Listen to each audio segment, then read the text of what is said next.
بسم الله الرحمن الرحيم. الحمد لله على نعمه الظاهرة والباطنة قديما وحديثا، والصلاة والسلام على نبيه ورسوله محمد وآله وصحبه الذين ساروا في نصرة دينه سيرا حثيثا، وعلى أتباعهم الذين ورثوا علمهم، والعلماء ورثة الأنبياء أكرم به وارثا وموروثا. أما بعد. Assalamu alaikum wa rahmatullahi wa barakatuh. Welcome everyone to our first class of Arabic 310, which is the study of Nahwu, Arabic grammar. And inshallah ta'ala, as we mentioned on the post and to those students who have registered, this course is basically based off of the third and fourth semesters taught in the Ma'had, the Arabic Language Institute at Al-Qura University, located in Mecca al-Mukarramah. But before we go into the actual course details and the content and what we're going to study within the course, I would like to provide a short مقدمة a short summarized introduction. And I feel that this is something very important, especially for every single Muslim who is seeking knowledge of their deen. And the first point that I want to bring up is the serious matter of al-ikhlas and the niyyah, intentions. Brothers and sisters, salamakum Allah. May Allah protect you all in this life and the next. It's very important for us to rectify our intentions starting from this moment, that we should intend from right now to seek knowledge for Allah Azza wa Jalla alone, and to not seek knowledge for any other purpose. And when you look at the Quranic ayat or ayat in the Quran and the many ahadith of the Sunnah of the Prophet sallallahu alaihi wasallam, we see that in many places Allah Azza wa Jalla and his messenger have encouraged the Muslims to seek knowledge only for Allah and to perform good deeds only for Allah. From these nusus or textual evidences, we have a hadith in the Sunan of Abu Dawood, rahimahullah ta'ala, also collected by Imam Ahmad, in which the Prophet of Allah sallallahu alayhi wa sallam, he said, "Man ta'allama ilman," whoever learns knowledge, mimma yubtagha bihi wajhullah, that is normally used in order to seek Allah's face, to attain Allah's pleasure. Whoever tries to learn this knowledge, لا يتعلمه إلا ليصيب به عرضا من الدنيا, and they seek this knowledge not to attain Allah's face, but rather to what? Attain a worldly gain. What will happen to that person in the dunya? لم يجد عرف الجنة يوم القيامة. That person will not smell the fragrance of Jannah in the hereafter. Yani rihaha. Speaking about the fragrance, that if a person seeks knowledge other than seeking the pleasure of Allah Azza wa Jalla, they will not smell the fragrance of paradise in hereafter. And there's also another hadith collected by Imam Tirmidhi, the hadith of Ka'b bin Malik radiyallahu ta'ala anhu, عن النبي صلى الله عليه وسلم, in which he said, "Man طلب العلم," whoever seeks knowledge, ليماري به السفهاء, in order to dispute with the foolish ones, أو يجاري به العلماء, or to show off before the scholars, أو يصرف به وجوه الناس إليه, or in order to attract people's attention to them, أدخله الله النار, Allah Azza wa Jalla will enter those people into the fire. وَيَذُ بِاللَّهِ. There comes another narration in the Sahih of Imam Muslim, rahimahullah ta'ala, on the authority of Abu Hurairah, radiyallahu ta'ala anhu, in which the Prophet of Allah sallallahu alayhi wa sallam, he said, يَقُولُ اللَّهُ تَبَارَكَ وَتَعَالَى, Allah says, meaning it's a hadith Qudsi, أَنَا أَغْنَى الشُّرَكَاءِ عَنِ الشِّرْكِ, that I'm absolutely free of having or even wanting any type of associates. Man amila amalan, whoever does an action, does a deed, ashraka fihi ma'i ghayri, associating a partner with me, taraktuhu wa sharikahu, I will abandon him and his associates. Subhanallah bihamdi.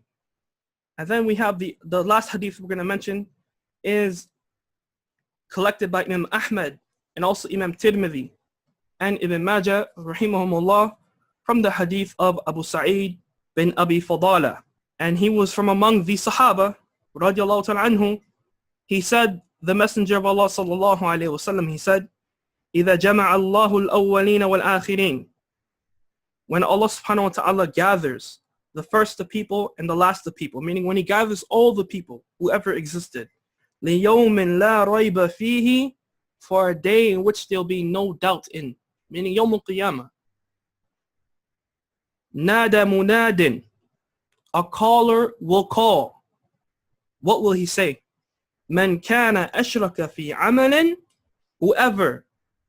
whoever associated a partner with Allah when they performed a deed, meaning they did an action for other than Allah Azza wa Jalla, فَلْيَطْلُبْ ثَوَابَهُ مِنْ عِنْدِ غَيْرِ اللَّهِ, then let him seek the reward of that action from other than Allah. Subhanallah bihamdi. فَإِنَّ اللَّهَ أَغْنَى الشُّرَكَاءِ عَنِ الشِّرْكِ, for indeed Allah is free from having associates, having partners. So we see from these four ahadith, ya ahibbati, my beloved brothers and sisters in Islam, the severity of doing actions for other than Allah subhanahu wa ta'ala. Allah Azza wa Jalla will never accept it. Okay, for that reason, we should all have a sincere intention, ikhlas, when we're seeking knowledge, okay, especially for this course. It's very important that we rectify our intentions from now. Because if you don't rectify your intention, if you are seeking knowledge for other than Allah, then in reality, you're only harming yourself and you're wasting your time sitting here, listening and watching this lecture. So this is the reminder for myself, first and foremost, and for my brothers and sisters who are currently here. طيب. After sincerity, my brothers and sisters, I want to mention to you that in order for you to learn this language or to learn any science in Islam or in reality anything in the dunya, if you want to become a master at it, you have to be diligent. You have to be among the mujtahideen, those who work hard and those who struggle. Okay? Pertaining to this course, you may find or come across some aspects of Nahwu which may be a little confusing or a little hard to understand. And that's normal. That's normal, right? We're mankind. We don't have knowledge of everything. And some of the things that we learn, we may find difficulty in them while we're learning them. However, it's upon you to be diligent in learning and trying your best to understand those masail, those issues, okay? And don't give up, okay? You have to keep on trying to learn, no matter what.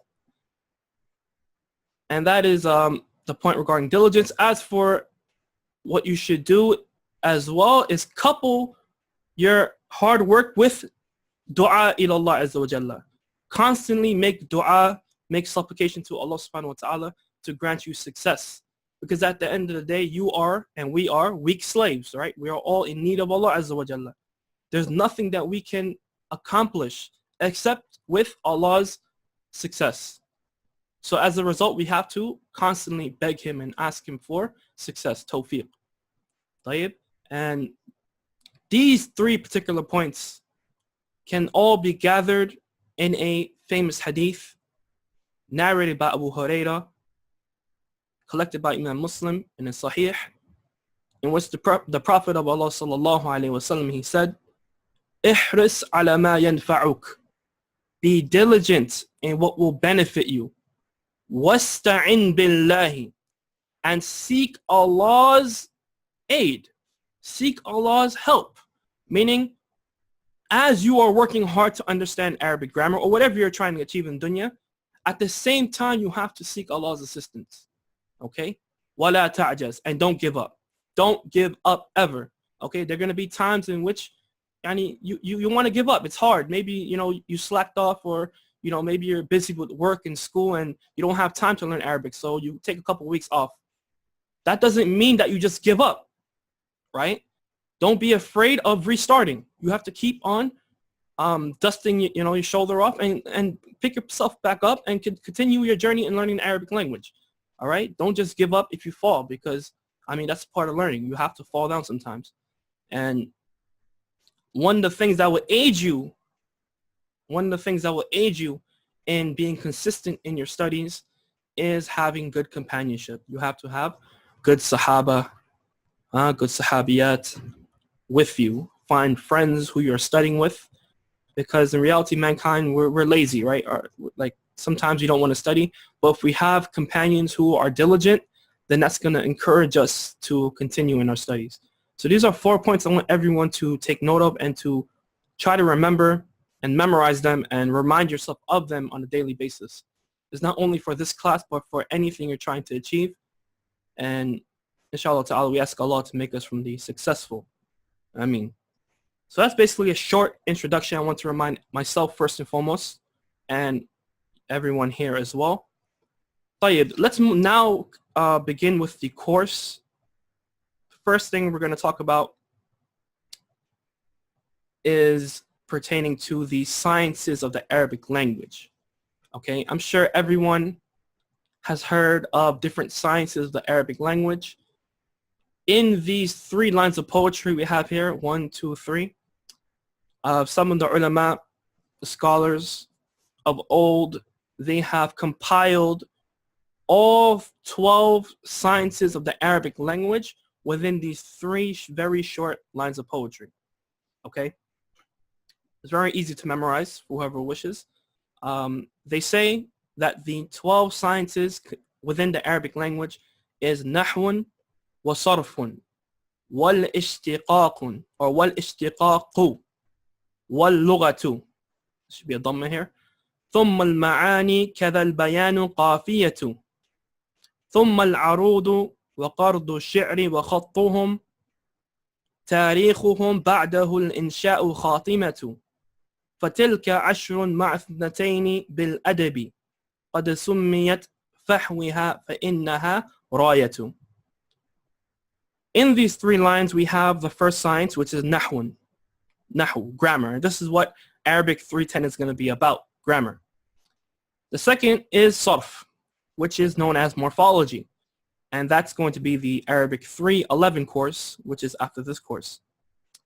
After that we have ilm al-ishtiqaq, etymology, and wal-lughatu. Now wal-lughatu, what's intended here is something called matn al-lugha. And matn al-lugha deals with mufradat, yani vocabulary words, and yani dictionaries, how to use dictionaries and lexicons. Okay, it's the core of the Arabic language. This is what's intended by al-lugha. Then we have thumma al-ma'ani. Ilm al-ma'ani is a science along with bayan, and we have badir. Is badir here? Badir is not here, but it's intended as well. Those three sciences are known as the sciences of al-balagha, and inshallah ta'ala that course will begin tomorrow for those students who are registered. Then we have qafiyah. Qafiyatun, yani deals with, number 7, rhyming schemes. So you ever heard, like, I'm sure you heard of like poems where the ending, each line at the end of the or each word at the end of the line, they rhyme with one another, right? This is known as qafiyah. And for students who are enrolled in our intermediate level course, they are studying qafiyah, and they're also studying the next science, which is known as al-arud. And al-arud deals with the metrics. Okay, so qafiyah deals with the end of the poem, of the lines, while al-arud deals with the actual metrics, like the template of the poems. They call it bahar. Okay, it deals with different templates, how it's formulated. And these 2 sciences are studied in the intermediate program. طيب, then the poet said, وَقَرْضُ الشِّعْرِ, being the 9th science of the Arabic language, and it deals with how to write poetry. Okay, there's a specific way to write poetry. Then they say خطهم. خطهم deals with two things. This is a science that deals with the different styles of writing, like calligraphy, and it includes calligraphy as well, and it includes the different styles of writing. All right, and it also deals with dictation, like imla. So the rules of spelling, like how do you correctly write a hamza? When is it written on the satr? When is it written on the waw? When it's written on the alif? When it's written on nabira, etc. Right? Same thing with the alif. How is the alif mamduda written? How is alif layina written? How is alif al-arida? How are all these things are written properly in the Arabic language? All of these things are included within khattahum. Okay, and that's the 10th science. The 11th science is what? Tarikh. And this includes al-adab, the history or the study of history of the language. Okay, so it includes the tarikh, the history of the language, as well as al-adab. All right, and last but not least, you have al-insha. And al-insha, it deals with composition, how to express yourself either by writing or via speech. Okay, but it's not just like any normal writing or speech, but rather it's like a high quality, like when you're giving a khutbah, for example, you're giving a sermon, right? This is what al-insha entails. And these are the 12 sciences, right? Some ulama, they include fiqh al-lugha, right? There's other sciences included as well. Here, ilm al-badi' is not mentioned here. There's other sciences as well, but with this particular, these particular lines of poetry includes only 12. All right. For our course, inshallah ta'ala, we'll only focus on number 1 and 2, which is grammar, Arabic 310, and Arabic 311 deals with sarf. Okay. So we're going to study grammar and sarf. Now, what is grammar and what is sarf? To give you a general idea of the difference between grammar and sarf, is basically nahw deals with the relationship of words within a sentence, while sarf deals with the actual makeup of the words. So if I were to give you an example of a human body, the human body is made up of a skeleton, and then you have organs, correct? The skeleton is the actual makeup of the individual, correct? And the organs, it's the relationship of how they work with one another, right? So that's basically clear enough, inshallah ta'ala. It's simple, right? The sarf deals with the skeleton, the makeup of the words, while the nahw, the grammar, deals with the relationship of the words within a sentence. Okay? طيب. So that's what we're going to focus on in this course, inshallah ta'ala. But so let's now move on to the actual development of nahw. Like, how did we have nahw? How did we know what is nahw? How was it compiled? Who created it? Right? Who was the wadi', etc. Well, first we have here Arabic grammar, which is known as ilm al-ala. Now, when you hear something is called or ilm al-ala, then it basically means that this science is not from the ulum al-ghaya. Rather, it's a tool, right? It's a science that is a tool to help you understand ulum al-ghaya. And what are the ulum al-ghaya? We have tafsir, right? You have fiqh, correct? And you have hadith, all right? These three sciences, fiqh, tafsir, and hadith, are known as ulum al-ghaya. Those are the things in which a Muslim has to understand, right? This is what Allah subhanahu wa ta'ala, He revealed upon the Muslim. How do we understand those sciences? We understand them via the ulum al-ala, those sciences which are tools. From these tools is Arabic grammar, all right? You cannot completely understand the Quran. You cannot completely understand the Quran until you understand its grammar, the way it was revealed. Okay? And it says here, Arabic grammar was not compiled as it is today during the time of the companions. So in the time of the companions, right, there was no companion that had a book of, Kitab al-Nahw or Ilm al-Qawaid. Right? They didn't have that. Why? Because there was not a huge need for them to learn grammar. Right? Remember that the nation of Muhammad sallallahu alaihi wasallam, the Sahaba and the people in that time, they were known for their language. That was a mu'jiza, a miracle from Allah Azza wa Jalla. Right? Just as in the time of Isa, the people were known for what? Medicine. And the time of Musa alayhi salam and Isa alayhi salam, alayhimus salam, in the time of Musa, they were known for magic. The people in the time of Musa, they were known for magic. But in the time of Prophet Muhammad sallallahu alaihi wasallam, they were known for their language, their shi'r, their poetry, their lugha. So because of that, the people, the Sahaba, they were not in the need, they didn't have any need to compile books on this subject. All right. So when did that need arise? That need to compile books and to preserve the language. When did it arise? It wasn't until Islam spread across Arabia into different lands and the inclusion of non-Arabs. Non-Arabs referring to anyone who does not speak Fusha. Okay, at the time of the Prophet ﷺ. That Arabic that was spoken in the time of the Prophet Muhammad ﷺ, anyone who did not speak that, then they're considered to be non-Arabs. Even if they were born in the same area. Even if they were born near the Kaaba. If they don't speak that language, they're considered to be non-Arabs. All right, and their languages, different languages, that necessity of compile the masail, meaning the issues pertaining to Nahwu, became dire. They had to do it.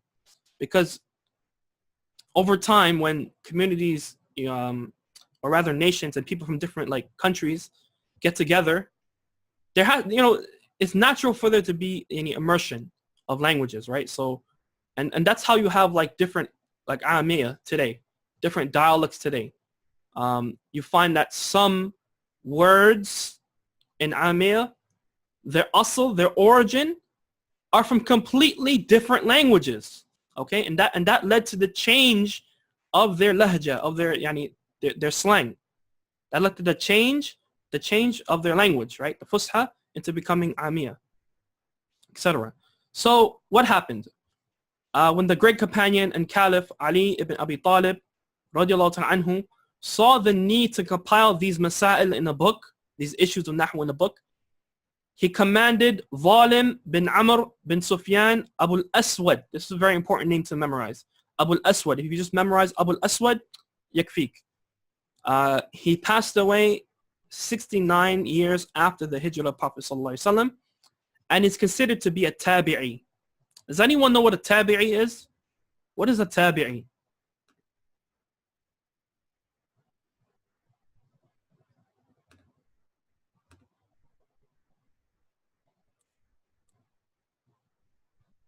The children of the Sahaba, good guess, very good. Prophet Muhammad, the one who lived during the time of Prophet Muhammad sallallahu alaihi wasallam. Okay, that's that could be part of an answer. Who saw and met him? Student of the Sahaba. Okay, very good guesses. So basically, okay, let's define a Sahabi.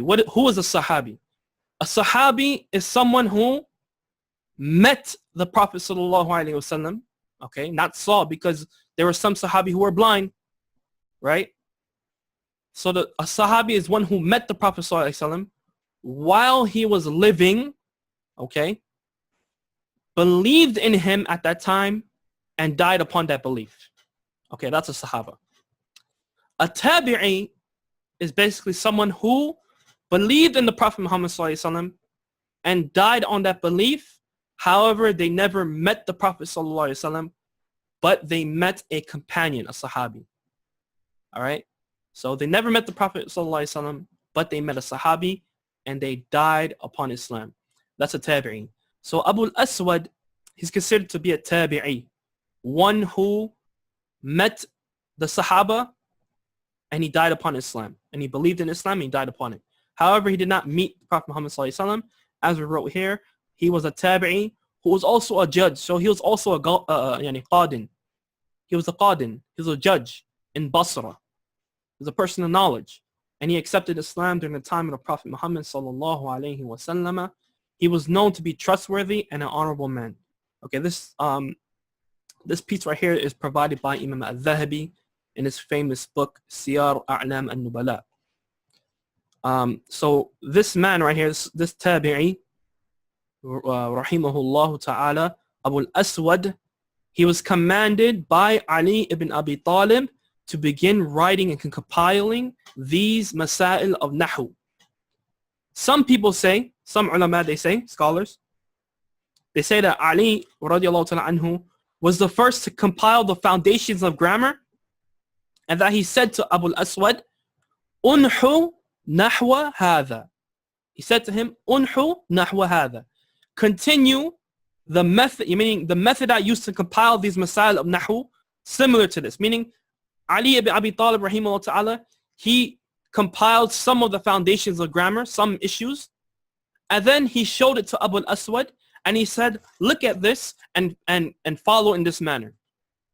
Okay? You complete my work, basically. And as a result, grammar was given the name nahw.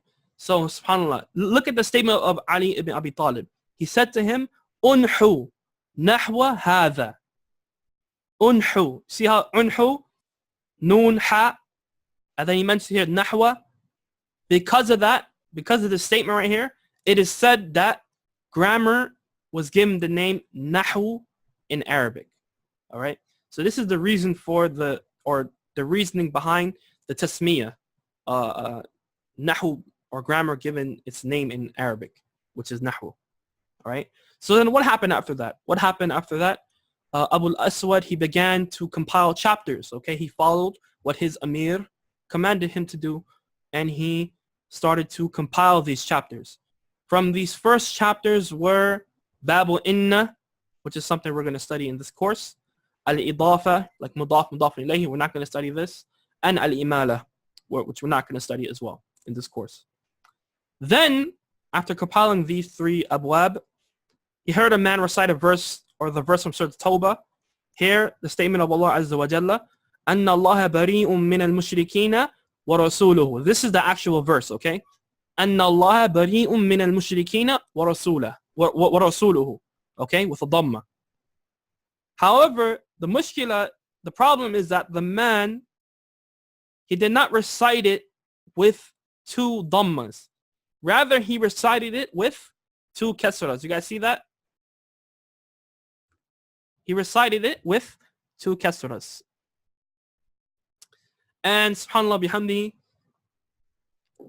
if he because he recited with two kasras, the meaning of the whole entire ayah, it changed. The meaning of this verse, as it was revealed, is that Allah is free from the mushrikeen, from the polytheists, and his messenger, Rasuluhu, and his messenger is also free from these mushrikeen, from these polytheists. But when the man recited it as وَرَسُولِهِ, then the meaning, وَعِيَذُ بِاللَّهِ, is that Allah is free from the polytheists and is free from his messenger. وَعِيَذُ بِاللَّهِ. كيف هذا? That's something that's not acceptable, right? Doesn't make sense. But because the man did not have proper knowledge of nahw, grammar, Arabic grammar, he recited it as such and didn't think much of it. He thought it was nothing. It was the same. But in reality, the whole entire meaning changed, and that's a statement of kufr as well, a statement of disbelief. All right, you guys see the problem here? طيب. So then what's the i'rab of rasuluhu in this verse? The i'rab, for those who are interested, is that it is mubtada wa khabruhu mahdhuf. All right, the khabar is actually omitted. It's deleted. The original sentence, or what's intended, is أَنَّ اللَّهَ بَرِيءٌ مِّنَ الْمُشْرِكِينَ وَرَسُولُهُ بَرِيءٌ. Okay, and his messenger is also free from these mushrikeen. And that's the i'rab of the ayah, for those who are wondering.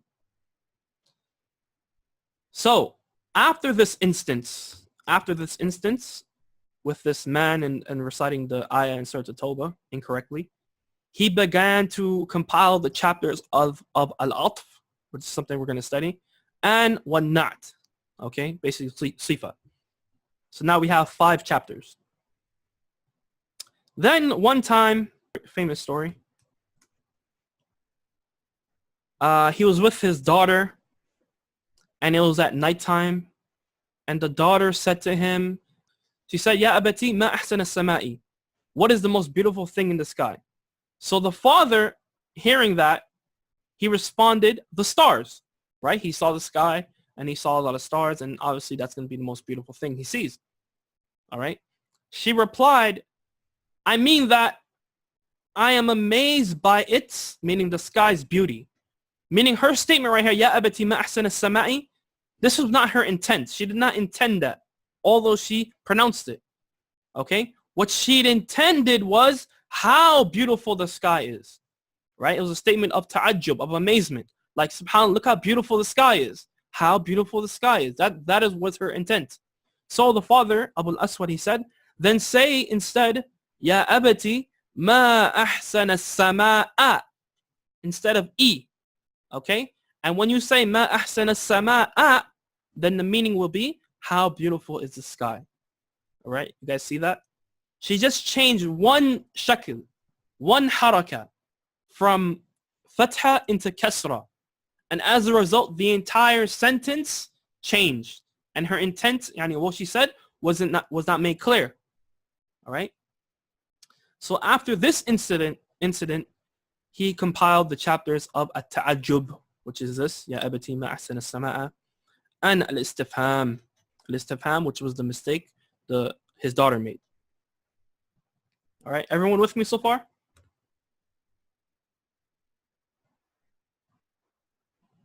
Right now we're showing you the compilation of Nahwu and how do we have Nahwu today. All right. So then over time, different instances happened during his life, and he saw the need of,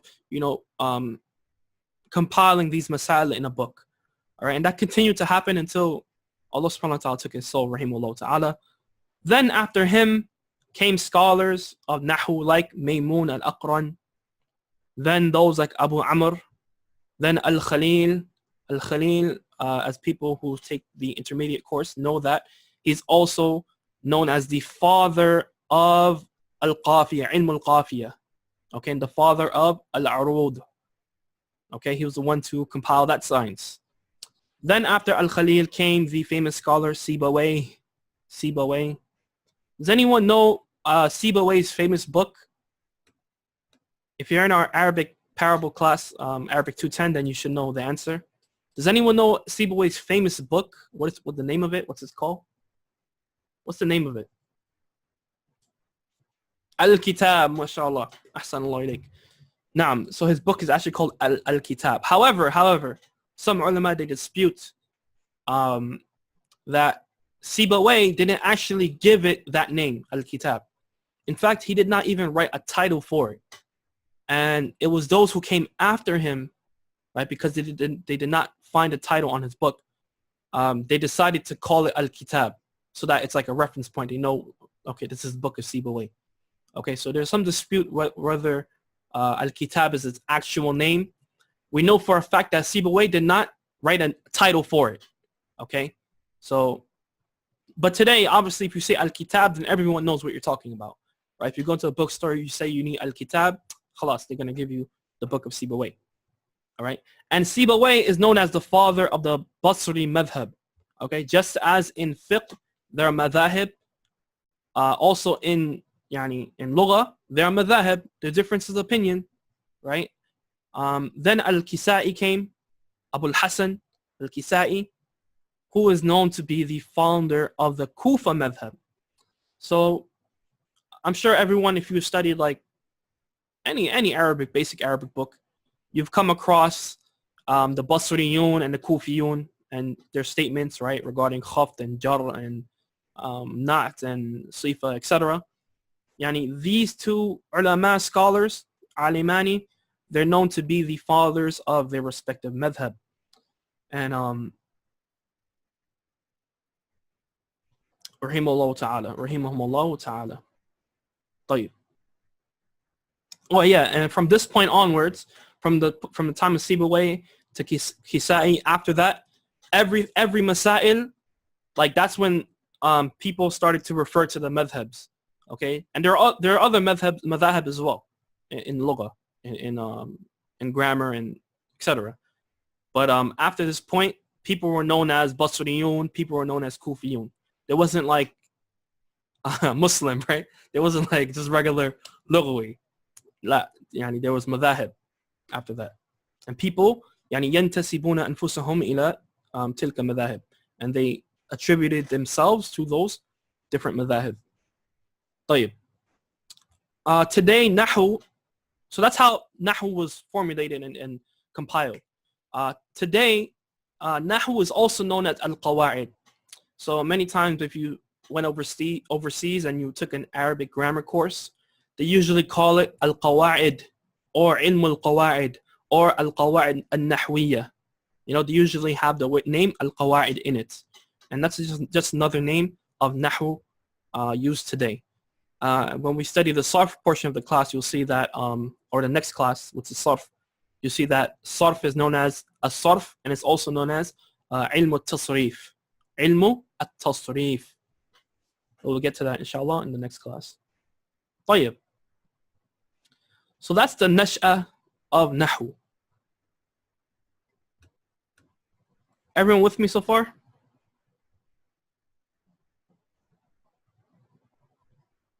طيب. Now, what is the importance of studying Nahwu? What is the importance of studying Nahwu? طيب. Let's take a look at some of these two verses found in the Quran. The first verse. All right. So basically, here the meaning is that the ulama are those who truly fear Allah subhanahu wa ta'ala. Why? Because al-ulama is going to be the fa'il of yakhsha, and Allah is the lafz al-jalala maf'ul bihi. Okay? Meaning that al-ulama are those who fear Allah subhanahu wa ta'ala. Here in the second one, إِنَّمَا يَخْشَى اللَّهُ وَعِيَذُ بِاللَّهِ مِنْ عِبَادِهِ الْعُلَمَاءَ. The meaning of this statement is that indeed those who truly fear the ulama is Allah Azza wa Jal. وَعِيَذُ بِاللَّهِ. And of course the second statement is incorrect. All right? Here, Allahu lafz al-jalala is the fa'il of the verb yakhsha. And that's incorrect. That doesn't make sense. How can Allah fear his creation when he's the one who created them? And al-ulama is maf'un bihi of yakhsha. Okay, and this statement right here is totally incorrect. All right. طيب. The second verse, this one found in Surah An-Nisa, Allah Azza wa Jalla, he says, this is the first actual verse here.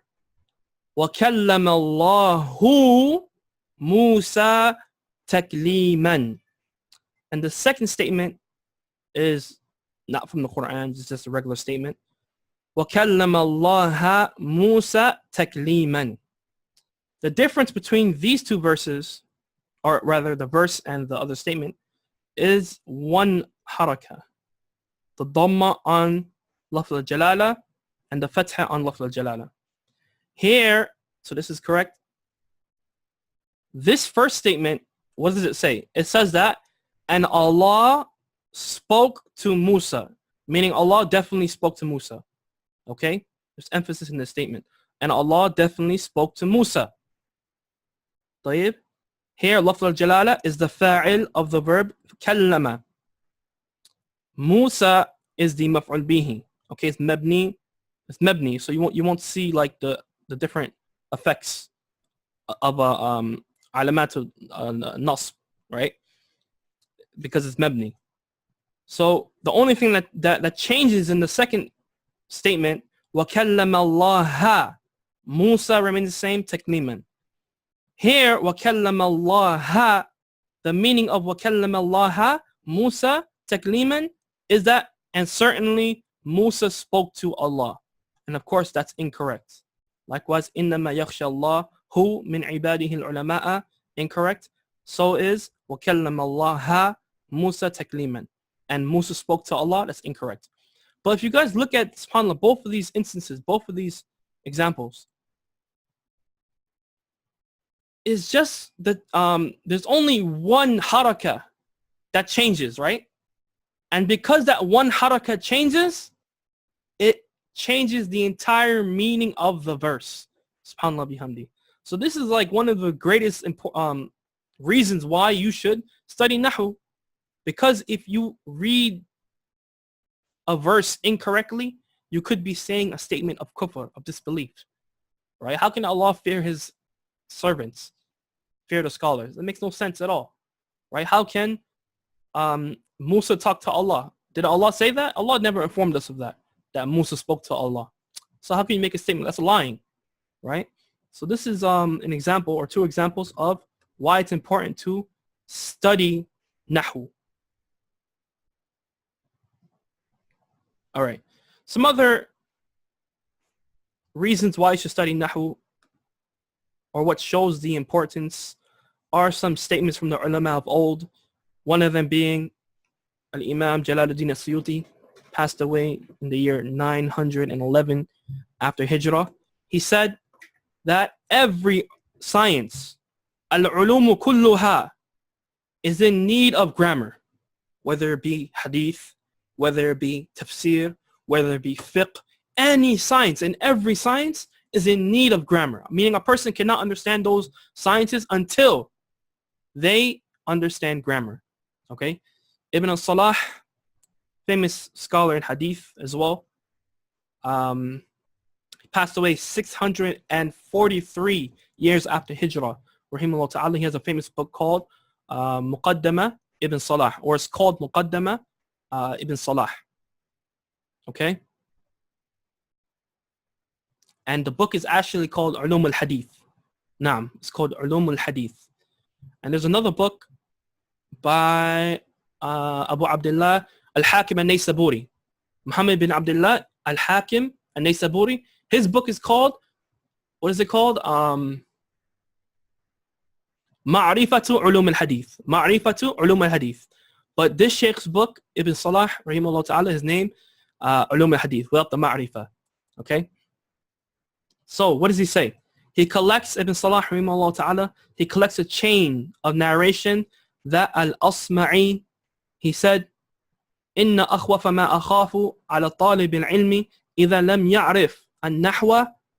Indeed, the most fearful thing I fear for the student of knowledge is to not have knowledge of grammar. أن يدخل في جملة قول النبي صلى الله عليه وسلم. And as a result, he enters into the statement of the Prophet sallallahu alaihi wasallam, whoever intentionally lies upon me, then let him take his seat in the hellfire. SubhanAllah. So if a person makes a mistake in Nahwu, in narrating a hadith of the Prophet sallallahu alaihi wasallam, then this scholar right here says that he fears that he will fall within this statement.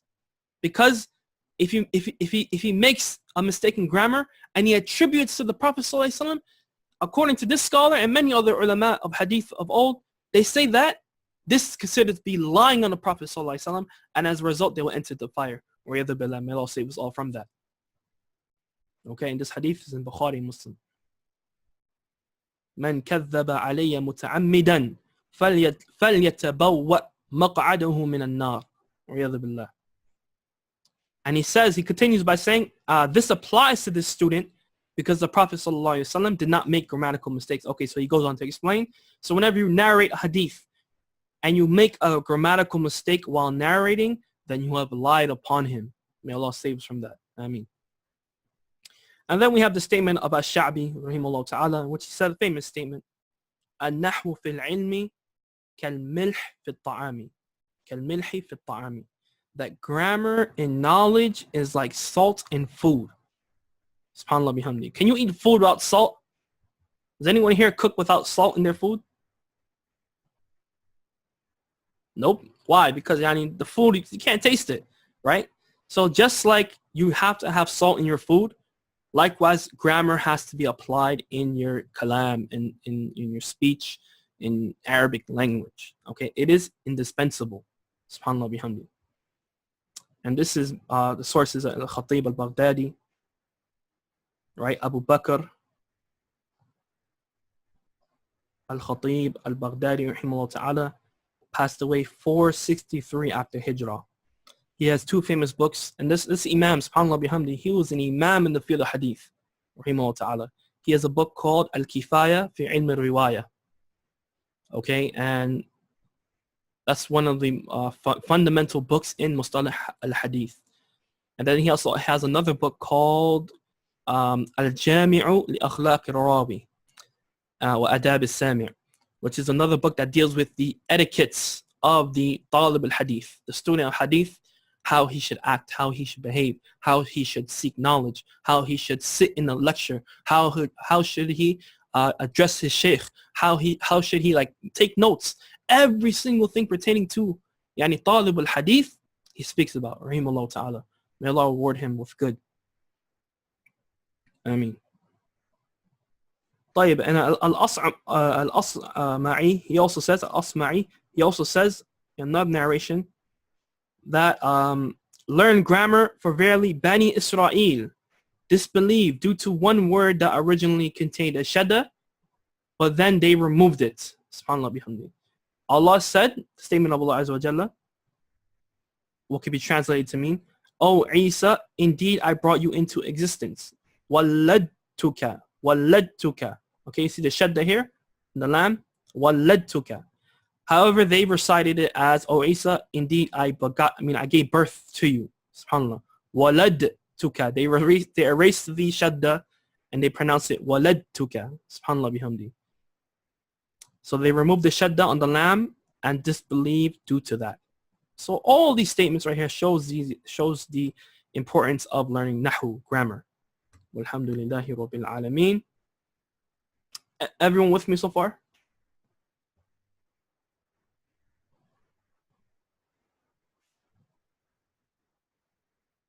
طيب. So we spoke about the sciences of the Arabic language. We spoke about the compilation of nahwu as we have it today. And then we just spoke about the importance of studying nahwu. Now let's actually begin with the science of nahwu by looking at its definition, the ta'rif. Now, any type of definition you have of a word, you're going to have at least two different types of definitions. You'll have something called lughatan, which means the linguistical meaning of that word. Like, for example, as-salah. What is the linguistical meaning of as-salah? Does anyone know? The linguistical meaning of as-salah is correct. Ad-du'a. Ad-du'a, to supplicate, right? That's the linguistical meaning. But then words will either have a shar'i meaning and or a istilahi meaning. Now, what is a shar'i meaning? What is istilahi?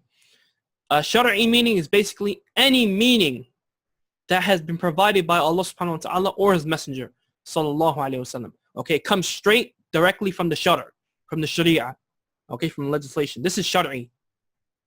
All right. Then you have something called istilahi. And istilahi is basically a definition provided by ulama, scholars, who came after the Prophet ﷺ, and they gave a specific definition of a word. Okay, like fiqh, for example. All right. This is called istilahi. Right now we're dealing with the lughawi, or lughatan, the linguistical meaning of ماذا? Nahwu. Ad-Dawudi, a famous scholar of the past, he said, للنحو سبع معان قد أتت لغة جمعتها ضمن بيت مفرد كملا قصد ومثل ومقدار وناحية نوع وبعض وحرف فاحفظ المثلا. In these two lines of poetry, very easy to memorize, inshallah ta'ala. And these lines of poetry, when we share it with you all, it's not obligatory to memorize it. However, it's highly recommended for those who are able to. Okay? Whatever you memorize, inshallah ta'ala, you spend your time to memorize, it's gonna stay with you for a long time. It's gonna stick with you. But if you don't memorize, it's gonna be harder to retain that information. Okay, so if you have the ability, memorize it. But if you don't, alhamdulillah, tawakkal ala Allah. طيب. So in these two lines, this scholar Ad-Dawudi, he mentions 7 different linguistical meanings of nahw. SubhanAllah. So there's 7 different meanings of nahw in the language, in the Arabic language. The first meaning is qasdun. Qasdun. All right?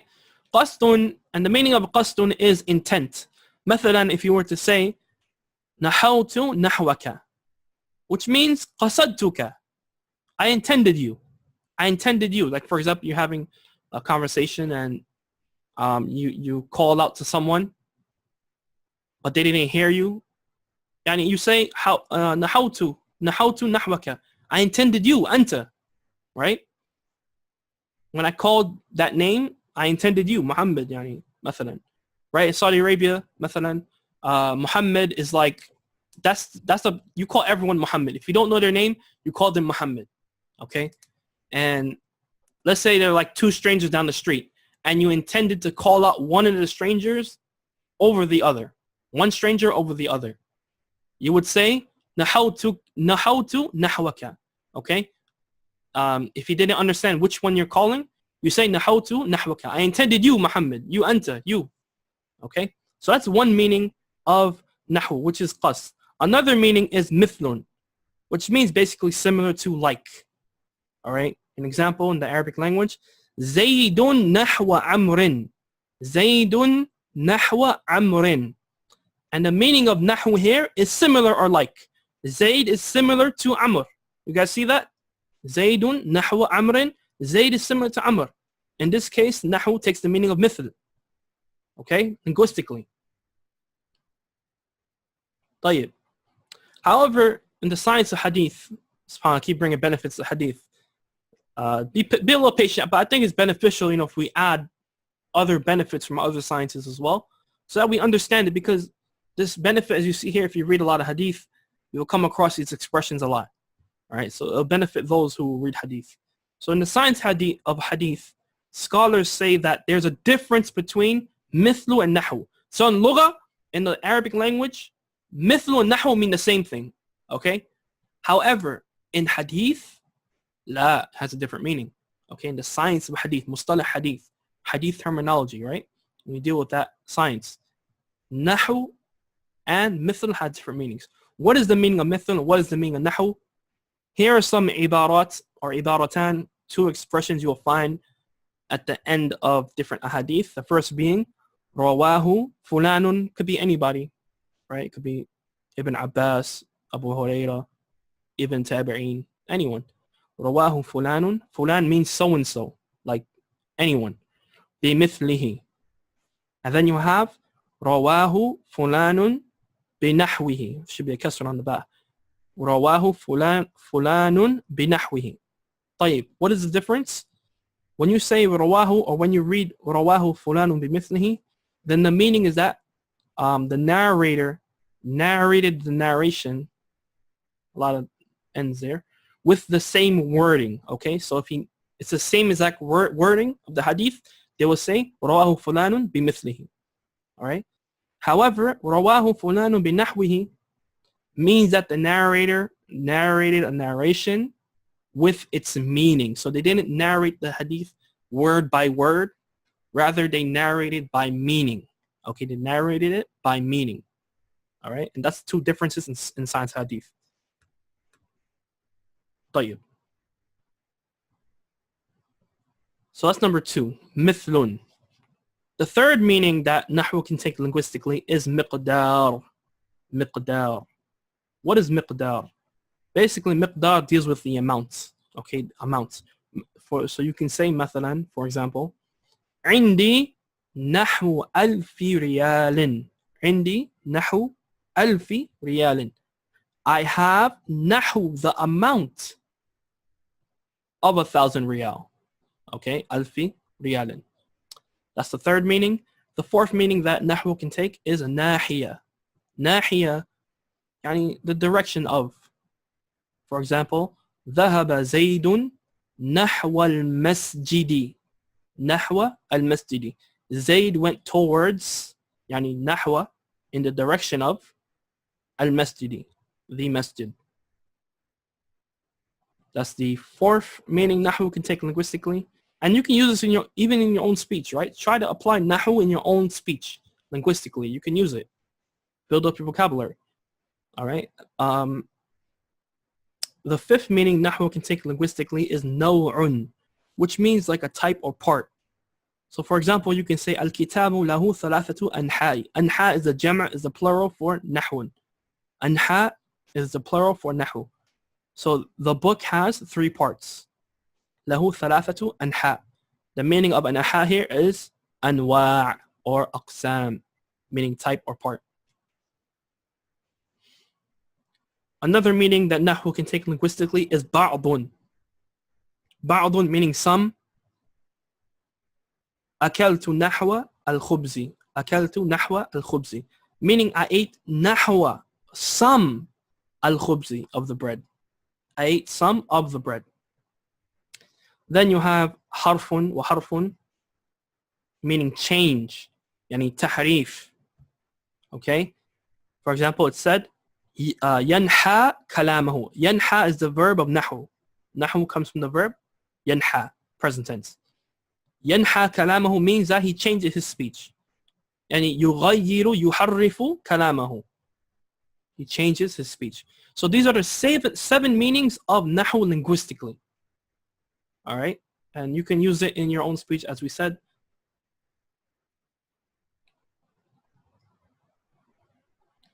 However, in our course, we're not talking, when we say nahwu, we're not talking about these linguistical meanings, okay? We're not speaking about the linguistical meanings. Rather, when we say nahwu, what we're studying is the istilahi or istilahan, the technical meaning. All right. So what does nahwu mean according to the grammarians of Arabic language? This is what we're studying. So here we have in Arabic, علم بأصول مستنبطة من كلام العربي يعرف بها أحكام الكلمات العربية حال إفرادها كالصرف وحال التركيب كالإعراب. طيب, what does that mean? Bismillah. So what does it say here? It says علم, meaning that it's knowledge. It's a knowledge of what? بأصول, of principles. مستنبطة, that are derived, so knowledge of principles that are derived من كلام العربي, from the speech of the Arab. Okay? And Arab, as we mentioned earlier, refers to one who speaks Fusha Arabic. Okay, it doesn't matter where you were born. If that person speaks Fusha Arabic and he has the maharat, yani he's well versed, then he's considered to be an Arab. Okay? من كلام العربي يعرف بها, from these usul that are derived from the kalam al-Arab, it is known أحكام الكلمات العربية. The أحكام الكلمات العربية, the rulings of Arabic words are known from the kalam al-Arab that are, yani, which these usul are derived from. Okay? Then he says حال إفرادها. حال إفرادها كالصرف. So here we have 2 things. We have حال إفرادها وحال تركيب كالإعراب. So here in this particular definition, here the author gives, the person who made this statement, he gives an example. So nahwu includes sarf, okay, when meaning words are by themselves, ifrad referring to when words are by themselves, and it also includes i'rab, aka nahwu. All right, when words are together in a sentence. All right, so according to this definition, an-nahwu deals with as-sarf and al-i'rab. طيب, you guys see that? Why is that? The reason for that is because when nahwu was being compiled, okay, as a science, the ulama, they did not differentiate or did not make a a separate science for sarf. Okay? Rather, what they did, they included sarf within nahw. So when you study the nahw rulings, you study sarf along with it. Okay? This is how it was taught in the time of Abu al-Aswad and after him. Okay? In the time of Abu al-Aswad and after him, and nahw, when they taught nahw, or when they began to teach nahw, or write about nahw, then they included and they taught along with it sarf. Okay? It was seen as one. And then obviously, over time, other scholars came and they decided to refine the science, and they saw that sarf had a lot of ahkam within it, in and of itself. So they made sarf an independent science, okay, from nahw. So then they have, after that, an-nahw wa sarf. All right? So sarf and nahw was seen to be as one, yani i'rab and sarf. It was seen to be one, as one. And then later on, they broke it into two. All right? And you'll see a lot of books, especially the more classical books, when they explain nahw, they'll have rulings pertaining to i'rab and as well as sarf, like Alfiya ibn Malik. Alfiya ibn Malik, the first part of the book begins with nahw, and then the ending of the book deals with sarf. Okay, so many ulama, they had this manhaj, they had this methodology. All right? Everyone with me? I'm going to keep asking you guys maybe after like 30 minutes if you guys are with me, because just to, alhamdulillah, make sure no one's lost. All right. So just be a little patient with me regarding that. Inshallah ta'ala. So this is the technical meaning, and this is what we're going to study, inshallah ta'ala. However, this first part right here, hal ifradiha as-sarf, is going to be Arabic 311. And the second part, hal tarkib kal i'rab, is going to be Arabic 310. Okay? And that's another reason why we're studying these courses together. Okay, we're following the methodology of those who came before us, the early generation, the early ulama. We're trying to follow their methodology as best as possible. Okay? طيب. So then, what are we going to learn in Arabic 310, the curriculum? Well, here, as we posted it in the syllabus, we wrote in the syllabus, this is the entire muqarrar, the curriculum. First we're going to learn about the أنواع الخبر, types of khabar, كان وأخواتها, إن وأخواتها, the type of khabar with إن وأخواتها. So we're going to add 1 with 3, see what that equals.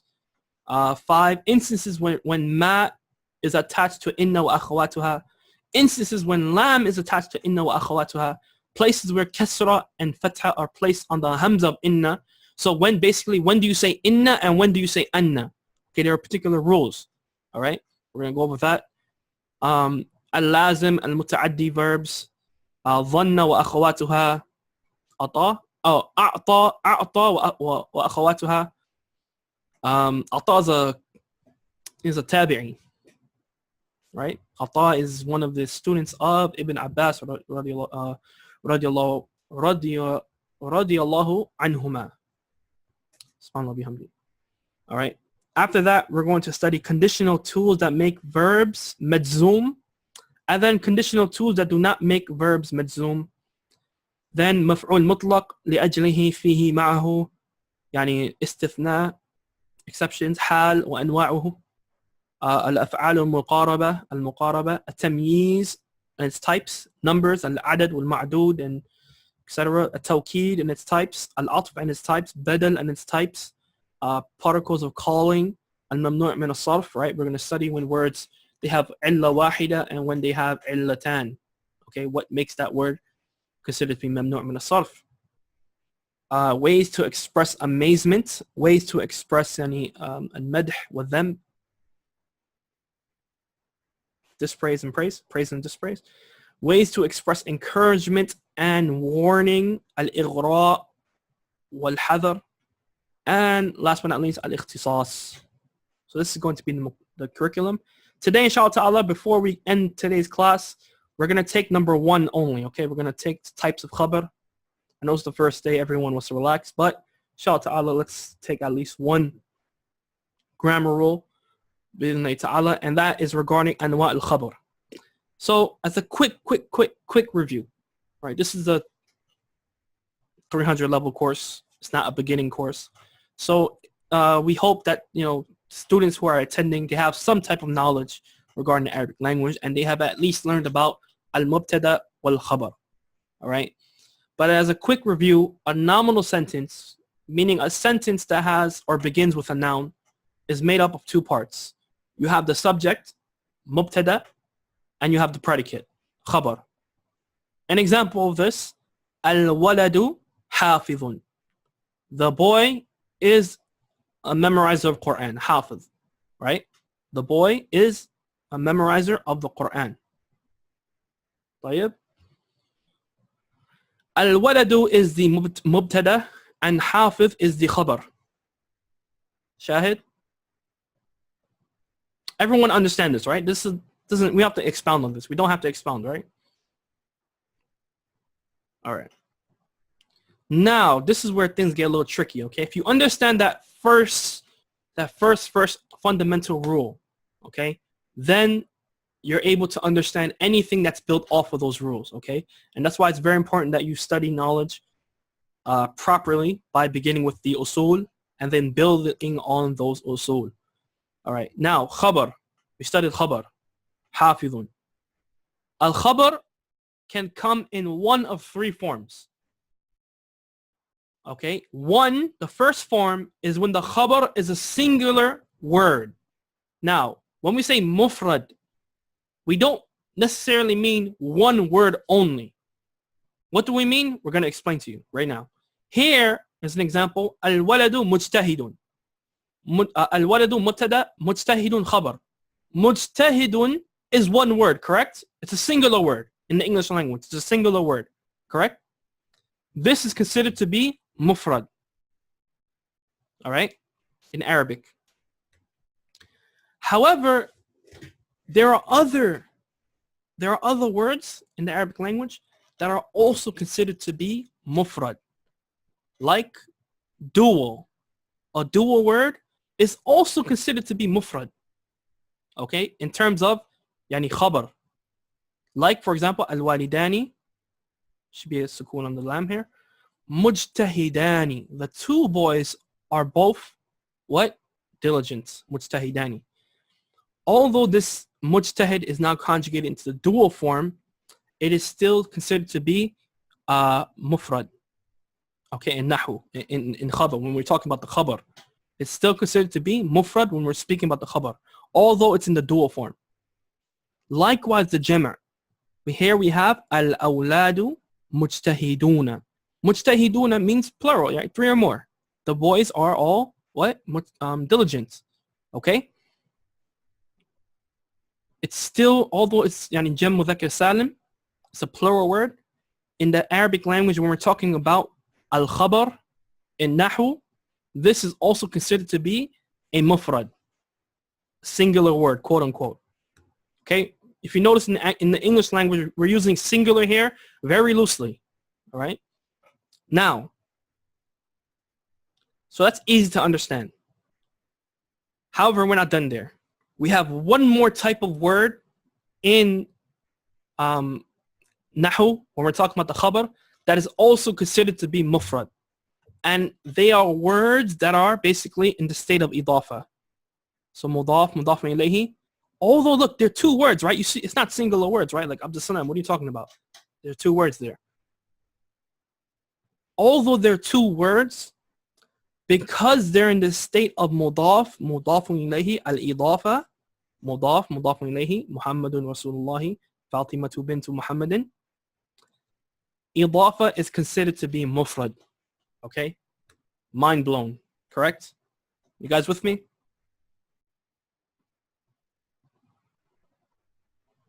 So mudaf and mudaf ilayhi is also considered to be mufrad. So basically, if the khabar is like mujtahidun, it's one word in the singular form, or even in the dual form, or even in the jam' mudhakkar salim or mu'annath salim, right? Jam' mu'annath salim, it could, same thing. Or if it's an idafa, all of these type of words are considered to be mufrad. Okay, we're talking about the khabar. طيب? Everyone understand this? Anyone has any issue understanding this? Please don't be shy.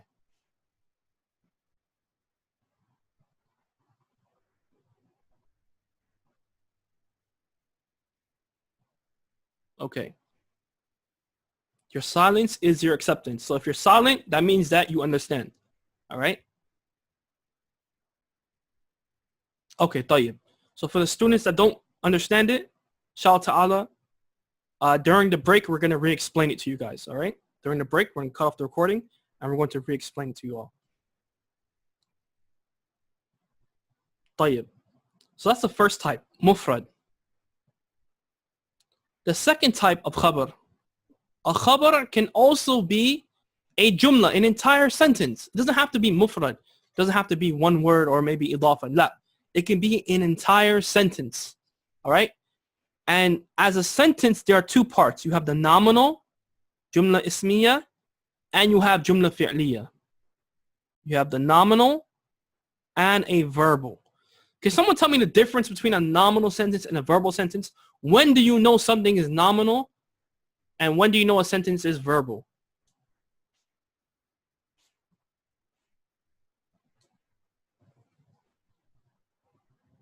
Good. So when it begins with a noun or ism, right? Good. An ism, then it's nominal. So what about a verb? A verbal sentence. Verbal starts with fi'l. Excellent. Mumtaz. So let's take a look at nominal sentences first. The first sentence we have here is al-waladu mubtada. Now let's take a look at the khabar. Okay, we don't care about the mubtada. Mubtada is simple, easy. We understand that. The khabar begins here, the second word. Sawtuhu jamilun. Sawtuhu jamilun. Is sawtuhu, is this a noun or a verb? Sawtuhu.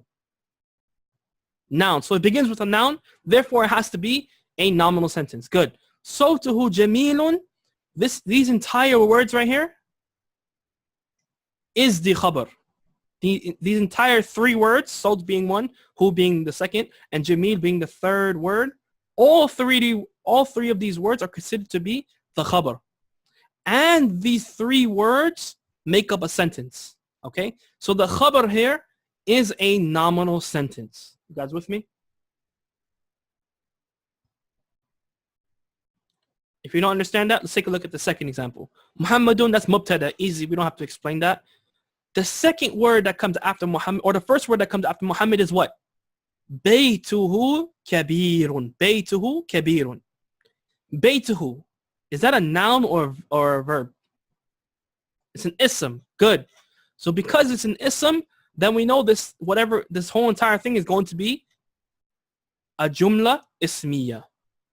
Excellent. Baytuhu kabir. Muhammad, his home is big.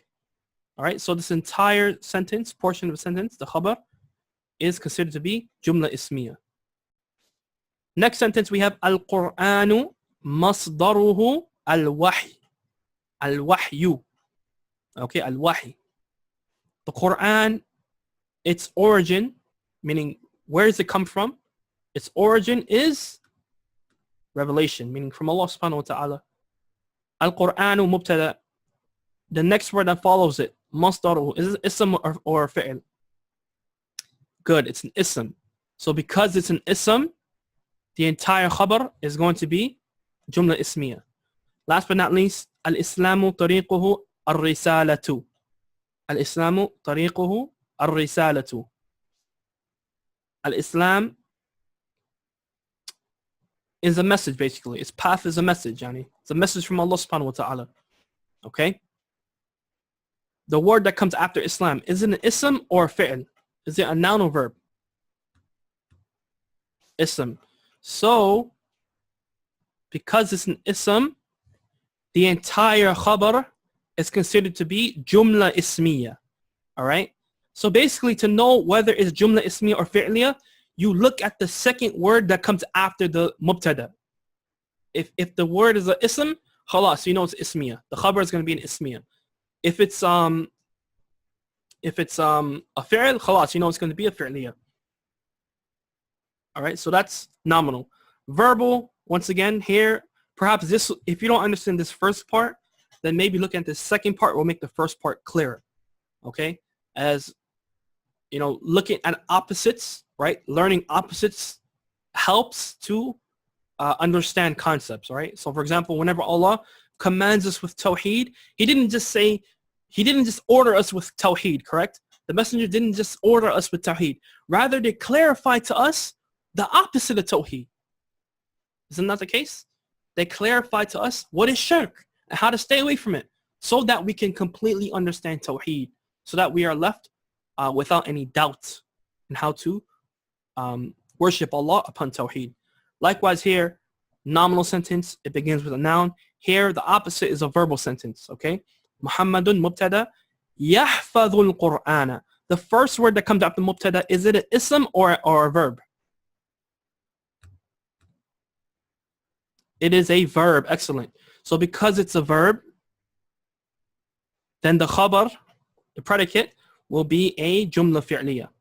Mumtaz. As-sama'u rafa'aha Allahu. So Muhammad is memorizing the Quran. As-sama'u rafa'aha Allahu. Rafa'aha Allahu. The sky, Allah raised it. The word that comes after as-sama, mubtada, what is this word? Is it a noun or a verb? It's a verb. Excellent. So therefore, what do we call this khabar? Is it ismiya or fi'liya? Jumla fi'liya. Excellent. Al-Islamu buniya ala khamsin. Islam was built upon 5. Al-Islam mubtada. This word buniya, is that a noun or a verb? I don't know. It looks a little weird. It looks different from yahfadhu rafa'a. Good. It's a verb. Mabni lil-majhul, right? Or ma lam yusamma fa'iluhu. Good. So because it's a verb, the entire khabar is going to be jumla fi'liya. Last but not least, certainly not least, Allahu yakhluqu ma yasha. Allah creates whatever He wills. Allah creates whatever He wills. The word that comes after lafz al-jalala, which is mubtada, Allah subhanahu wa ta'ala, is yakhluqu. Is that a verb or noun? Verb, khalas. All right. So because it's a verb, the entire khabar is known as jumla fi'liya. All right, you guys with me? Is that easy to understand? This is the second type of khabar. So we said khabar can be mufrad, like al-waladu hafidun, or al-waladu mujtahidun, al-walidani mujtahidani, etc., or in the idafa. Or the khabar can be an actual jumla, a jumla in of itself. Okay, it could be an entire sentence. Sawtuhu jameel. يحفظ القرآن إما جملة اسمية أو جملة فعلية. طيب. So there are 2 things right there. Now the last portion, and inshallah everyone can rest up, is when the khabar resembles a sentence. Okay, it resembles jumla ismiya, it resembles jumla fi'liya, but it's not quite like a ismiya or a fi'liya. Okay, this in Arabic we call it shibhu jumlatin.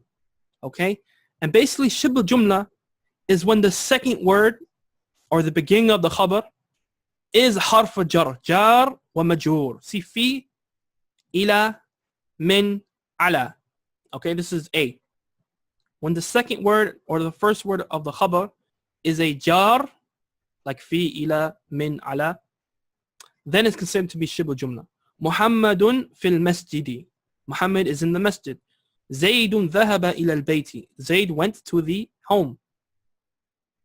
Or rather, this will be fi'liya. This would be a good example. Let's erase this one.